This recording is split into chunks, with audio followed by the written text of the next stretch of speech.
Bom dia, salve Maria. Aqui vos fala Dr. Yuri Maria. E hoje é uma continuação daquele outro vídeo sobre o cânon 2314, que eu acho que deveria ter feito um adendo, que surgiram algumas questões. Inclusive o povo da tese que levantou essas questões. Então, continuando, eu ia fazer um artigo, mas achei esse jeito mais rápido. Então, peço desculpas se a minha letra é ruim e tal, mas é o que deu para hoje. Vamos lá, excomunhão e abjuração. A bibliografia que eu vou usar aqui é The Delict of Heresy, do reverendo Mackenzie, Excommunication, do reverendo Highland, The Juridical States of Heretics and Schismatics in Good Faith, do reverendo Cornell, The Reception of Converts, do reverendo Goodwine, De Censures, do reverendo Capello, e The Ecclesia de São Roberto Bellarmino. São essas aí a bibliografia que eu irei utilizar. São autores, todos eles teólogos autorizados, canonistas autorizados. O reverendo Capello também é um dos que a gente mais usa, inclusive no totalismo. E São Roberto Bellarmino, como sempre, que é o nosso grande santo aí das controvérsias. E o propósito é responder sobre a necessidade da abjuração e responder sobre a necessidade de uma sentença declaratória, que muitos vieram aí contra-argumentar. Então, só para uma recapitulada, o cânon 2314, que diz ali todos os hereges, cismáticos e apóstolos incorrem em excomunhão ipso facto, né, no ato de sentença, e se deram uma seita, um nome, ou participaram publicamente, também recebem infâmia, e essa infâmia a gente viu no outro vídeo, que é a infâmia de direito. Então, é lata sentença, ipso facto. Então, a partir do momento que ele fez aquele crime, cometeu, naquele mesmo momento ele já recebe a censura, a pena da sentença, né? Que é a excomunhão e a infâmia de direito. Então, mas qual tipo de excomungado? A gente tem que se atentar a isso. Existem vários tipos de excomunhão e de excomungados. Então, excomungado evitando, é aquele que é o excomunhão maior, né? Aquela pessoa que, se ela estiver dentro da missa, você tem que ir obrigado a parar a missa, você tem que sair dali, senão você comete sacrilégio e tudo mais. Então, ninguém evitando se não foi julgado ou declarado pela Santa Sé. Isso aí é o cânone 2258. É claro que tem umas exceções. O próprio cânone diz que, por exemplo, alguns cânones, se você cometer, você já é evitando automaticamente. Como, por exemplo, você vai dar um tapa no Papa ou agride fisicamente o sumo pontífice, você já é evitando. Então, o que eles são, esse tipo de excomunhão aqui? Eles são excomungados tolerados, ou seja, excomunhão menor. E a gente vai ver qual que é a diferença de um para o outro. E também eles não são declarados, pois só uma autoridade pode fazer isso, uma declaração de que eles sofreram a pena lá de sentença. Então eles são excomungados, tolerados, não declarados, pois só uma autoridade pode fazer a declaração. Inclusive a gente vê muito tesista, eles não são declarados, eles não são declarados. Não houve uma declaração da igreja, eles queixam muito disso, né? Então, vamos aqui aprofundar o que é não declarados. O que seria não declarados? Eles não receberam uma sentença declaratória, mas eles já estão condenados, cometeram o crime. Então, quem que condenou eles? A lei, a própria lei. Porque sentença declaratória não é diferente da sentença condenatória. A sentença condenatória, ferendo sentença, que precisa então do julgamento para a pessoa realmente incorrer naquelas penas que estão ali no cânon em questão. Já as penas que são lata sentença, a própria lei já aplica. A pessoa é culpada até que se alguém quiser provar o contrário. Está tudo contra ela. Então a sentença declaratória não é a sentença condenatória. A sentença declaratória serve também para o bem da igreja. Às vezes o juiz tem que ali declarar para a igreja, para outras pessoas em outros lugares saberem também, olha, aquela pessoa ali foi declarada um excomungado e tal. Então existe 4 tipos de excomunhões. Tem o excomungado vitando, tem o excomungado tolerado, tem o excomungado vitando, tem o excomungado vitando, excomungado tolerado não declarado e tem o declarado. E o próprio Código de Direito Canônico dá essas noções pra gente. Mas todos eles são excomungados. Isso que você precisa saber, são excomungados.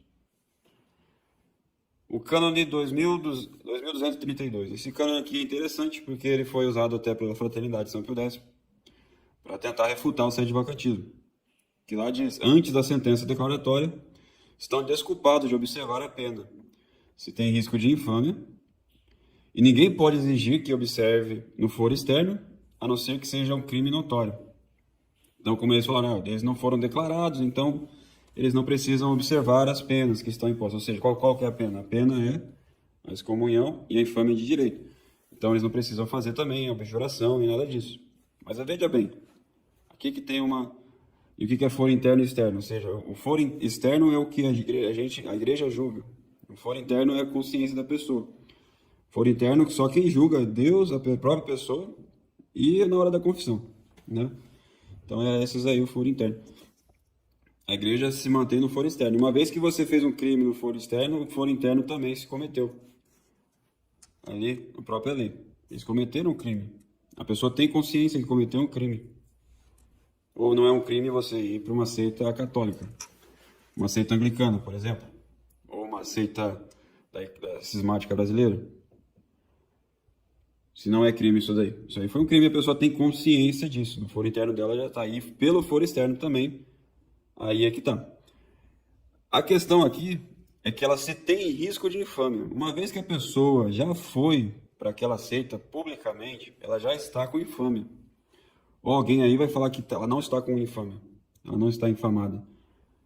Você pegou o teu catecismo, você leu que o herege, esses cismáticos, leu tudo sobre isso. Então a pessoa vai lá, publicamente está lá naquela seita. Então a pessoa está com boa fama diante dos católicos? Claro que não, está com infâmia. Então ela já não tem esse risco. Então ela já tem que observar. Esse cânone aqui não serve para ela. E aqui também, não seja notório. Então a gente não pode exigir isso no foro externo, a não ser que seja notório o crime. Mas foi notório o crime e foi público, né? Então tem que se exigir que ela observe a pena lá ter sentença no foro externo, que é a excomunhão e a infâmia.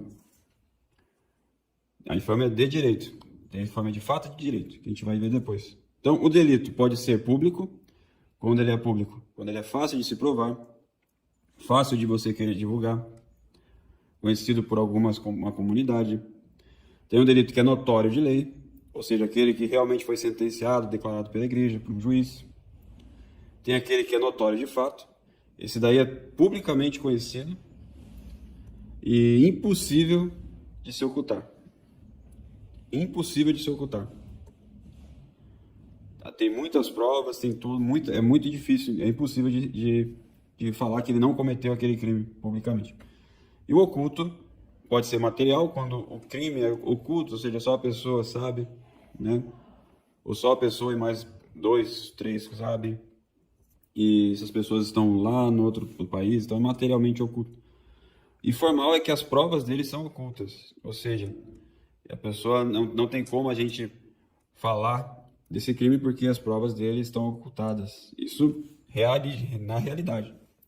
Então, quem apostatou e tornou-se herege publicamente incorre na infâmia de fato.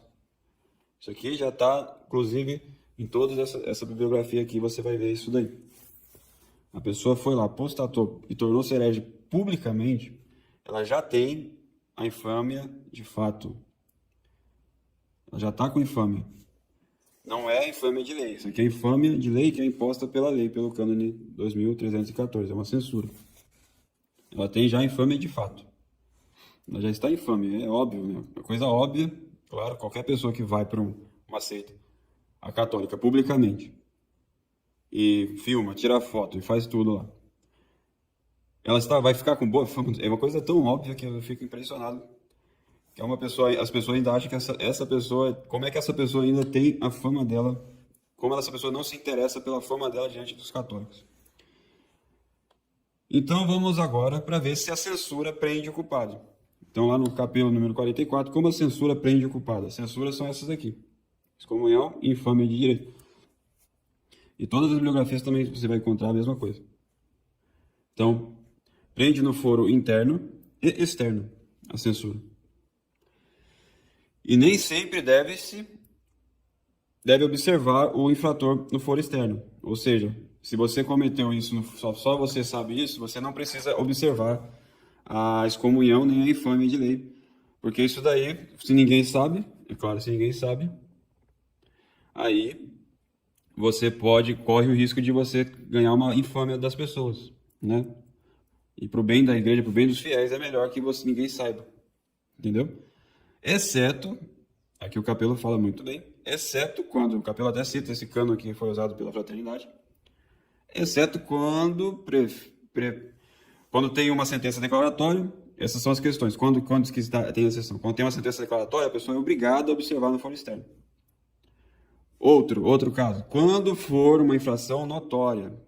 Então, aquelas pessoas que têm foto, vídeo, tudo ali, tem uma comunidade inteira, sabe? Que ela participou ali, que ela foi padre ali. Imagina, vamos supor, a pessoa tá lá, ainda tem essa para piorar, né? A pessoa foi do Novo Zordo, padre, não sei quanto tempo, e aí ele vai para uma igreja cismática. É uma coisa de catecismo básico, até do Novo Zordo. Para eles fazerem como eles sabem que aquelas seitas ali não são católicas, né? Então eles vão e fazem o que? Então, já sabe que ali não é uma outra igreja.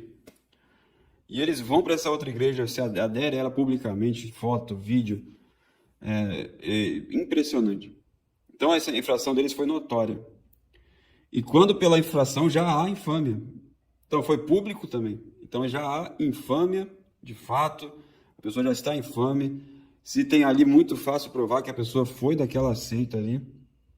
Então já está notória. Então, como foi um crime público e notório, este cânone aqui, que permite as pessoas não precisam observar a sentença, o foro externo, não vale mais. Eles têm que observar a censura antes da sentença declaratória. Antes da sentença declaratória. Então, qual que é a censura? Excomunhão ipso facto, infâmia de direito.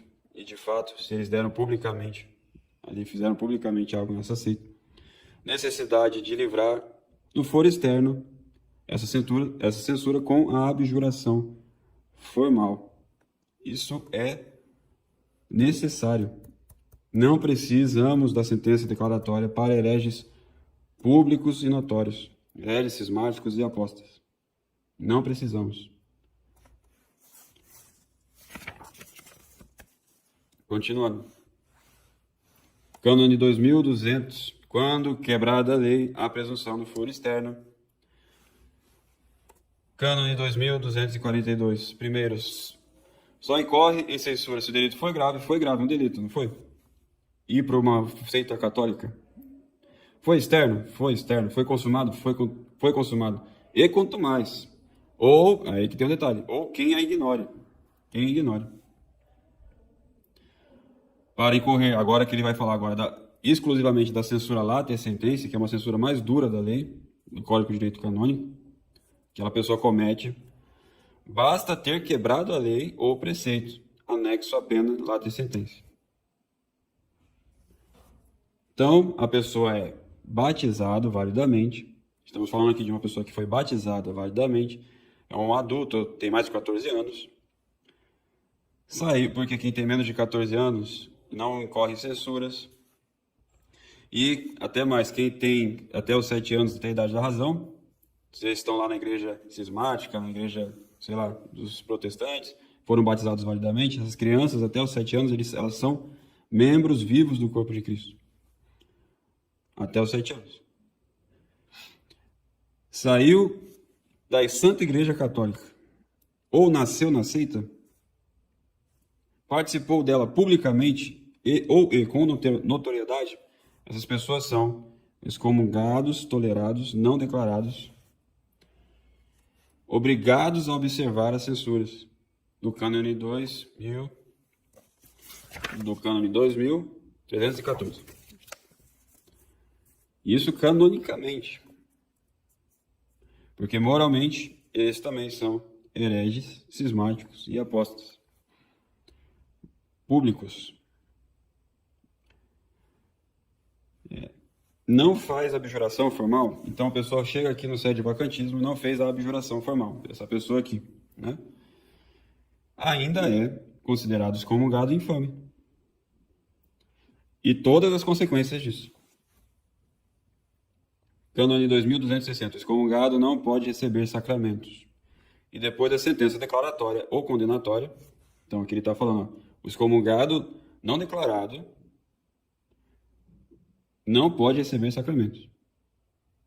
Aí depois da sentença declaratória ou condenatória, nem sacramentais.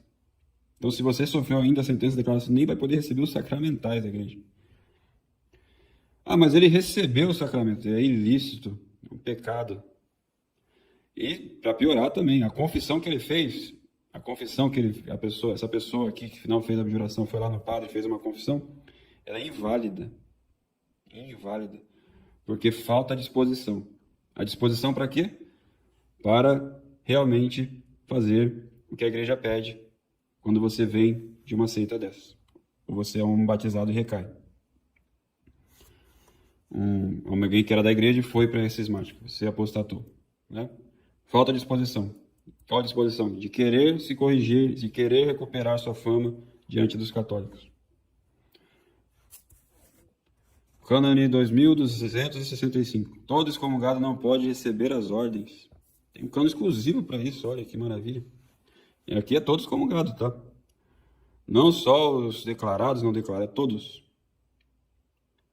Tem muitos mais outros cânones. Porque as pessoas... E tem que ter um detalhe, porque tem cânones que falam, não, mas o padre que foi excomungado, mas tem essas pessoas que foram leigos antes de ser padre, eles foram excomungados antes, eles não são o clero válido, lícito, que aí foi para outra seita. Isso aí é outro caso, é um pouco mais grave. É uma outra história que a gente vai, um dia, talvez, se puder, tiver tempo, a gente pode até continuar. Mas aqui é dos leigos que, por exemplo, saíram do anglicanismo, saíram da ECAB, vieram para o sede de vacantismo e foram receber as ordens. Os leigos que estavam lá excomungados e tudo mais. É diferente. Tem um requisito aqui. Eles já são ilícitos e proibidos de fazer a ordem. Cada vez que eles fazem, estão ali fazendo um ato sacrílego. E por que isso é importante? Porque a gente viu ali São Roberto Bellarmino, você vai ver estudar isso aqui. Isso aqui é uma coisa que você tem que saber. Fazem parte da igreja os bons e maus católicos. Então, também os maus católicos fazem parte da igreja. Também os hereges, cismáticos, apóstolos, excomungados, ocultos fazem parte da igreja. São membros mortos, é claro. Mas esses daí fazem parte da igreja. E o que você vai ver? Às vezes tem gente que vem da fraternidade, vem para o sede de vacantismo e vê maus católicos, se escandaliza. Mas aqui não é uma igreja só de santos, de bons. Não existe isso. Uma igreja só de bons católicos não é igreja católica. A igreja é feita de bons e maus católicos, de hereges, cismáticos, apóstolos, excomungados, ocultos. Isso é a igreja militante. Já aqueles que são públicos e notórios não fazem parte da igreja. São membros mortos separados da igreja. Quem separou? Eles mesmos se separaram. A partir do momento que o coração dele, que é a heresia, se manifestou na boca, ele mesmo se separou. Ele mesmo se cortou, ele mesmo não pode mais ligar e nem desligar ninguém. Isso está lá em São Roberto Bellarmino. E o que São Roberto Bellarmino condiz com o Código de Direito Canônico também, e todos os canonistas ali também. E também é importante porque, se não fez a abjuração e se não renunciou aos seus erros, como vamos saber se essa pessoa se arrependeu? Como é que você sabe? Algum bispo, algum padre vai revelar a confissão privada da pessoa? Algum bispo vai fazer isso? Um padre, confessei ele, vou contar aqui a confissão dele. Por isso que faz publicamente, para os católicos ficarem tranquilos, e ele tem que renegar aquela seita, os erros daquela seita. Normalmente, no estado normal, a pessoa tinha que denunciar quem fazia parte daquela seita, os clérigos, todos, como que ela funciona, onde que ela está, quais são os planos, isso tudo para a Sagrada Congregação, quando a pessoa vinha assim, né? Porque o perigo de infiltração é enorme, se você não exige dessa pessoa aí, pelo menos esse documento. E a abjuração formal é um documento necessário, um documento muito bonito. É um documento de um verdadeiro católico arrependido, que odeia aquela seita que ele participou, que enganou ele muito tempo. Se um dia alguma inquisição superior declarar, com que desculpa ele vai ter? Que desculpa ele vai ter?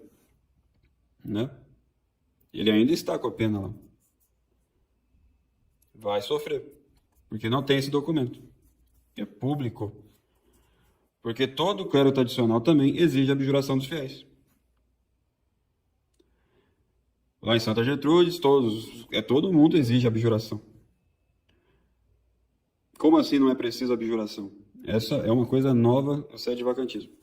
E ainda para piorar, porque esses que correram no cânone 2314 e não fizeram abjuração, por que eles agora exigem dos outros? Por quê? Você que fez a abjuração com essas pessoas aí, Frei Diabo, Frei Pedroca, o outro aí um padre aí, vocês que fizeram a abjuração, vocês fizeram uma palhaçada, porque para ele não precisa, segundo ele, né? Mas não é bem assim, a Igreja Católica não é assim. Antes que falar, é um leigo ensinando, não é um leigo ensinando, aqui, ó. São todos esses aqui que estão ensinando, isso aqui que eu estou te falando para todos vocês. E eu não remendei e costurei. Todos eles falam a mesma coisa. Vai, pega esse aqui, pega esse. Notório e público, tem que observar a sentença. Um herege, isso aqui é uma outra questão do que eu vi esses dias aí, que precisa de sentença declaratória. Os tesistas confundem sentença declaratória com sentença condenatória. E é impressionante. A gente defende que um herege, ou seja, o pecador herege, não pode ser eleito papa. Essa é a defesa do totalismo. E existe a diferença do pecado de heresia e do delito de heresia. Que é uma coisa canônica. Que isso aqui é para outra história com relação a clérigos, que é a coisa mais grave ainda. E pior, não ficou melhor para eles não. Então, isso é o fim. Né? Só um adendo, que o pessoal fala que, mas aceita novo Zordo. Aí é que tá. Um leigo que vai quer ser de vacantista, que sabe das coisas, que posta foto, que é uma pessoa muito memorável no sede vacantismo, pessoa de muita boa fama, responsável pela missão. De um dia para a noite, publicamente, ele participa de uma missa filmando, fazendo várias postagens e tudo mais. E ele, então, retorna ao sede vacantismo. Então, o que é o sede vacantismo? A gente reconhece que esses que estão aí são uma seita católica. Esse novo Zordo aí é uma seita católica. A não ser que você seja tesista. Os tesistas, sim, dizem que eles são da Igreja Católica. Então, como é que pode, né? O que é uma seita católica? É uma seita que está contra a Igreja Católica. A verdadeira. Eles não têm a missa. A missa é diferente, os sacramentos são diferentes, né? A maioria deles. A moral deles é diferente. Já estão aceitando até bênção de gays. Né? Que barbaridade. Isso aí não é uma seita católica. Eu quero ver que me prove que isso aí não é uma seita católica. Mas é claro, ela não foi declarada. Não foi declarada. Por isso, como ela não foi declarada ainda, é que a gente presume que as pessoas que estão no Novo Zordo estão enganadas. Estão ali enganadas. Presume-se. Mas a partir do momento que você veio para o sede vacantismo, você reconheceu e tudo mais, que não são papas, você voltou para esses cismáticos, você foi para uma missa que reconhece eles como papa da Igreja Católica, qualquer bispo sério iria exigir pelo menos não uma abjuração formal, no mínimo uma abjuração informal, no mínimo que você declare publicamente para recuperar sua fama os católicos. Você fale de João 23 para cá, nenhum deles é papa. Tudo herege, aquela heresia do conciliábulo, Vaticano II, estão no erro. E tudo aquilo que Monsenhor Dolan, Padre Secado e muitos outros sede vacantistas dizem. Né? O Monsenhor Dolan, inclusive, fez até uma declaração que está lá na internet sobre a declaração sobre o Novo Zordo. E ainda tem mais, ainda podemos discutir se realmente não foi declarado, porque o Monsenhor Tuque, que é vigário apostólico, ele realmente declarou a sede vacante, um documento lá de Munique. Só procurar aí. Digita aí, tem lá a declaração de uma autoridade, de uma pessoa que tem poder de jurisdição superior, e é vigário apostólico. Então é isso, salve Maria. Bom dia a todo o povo católico da terra de Santa Cruz. Essa foi a aula e um adendo sobre aquela última aula do Cânone 2314. É preciso fazer a abjuração.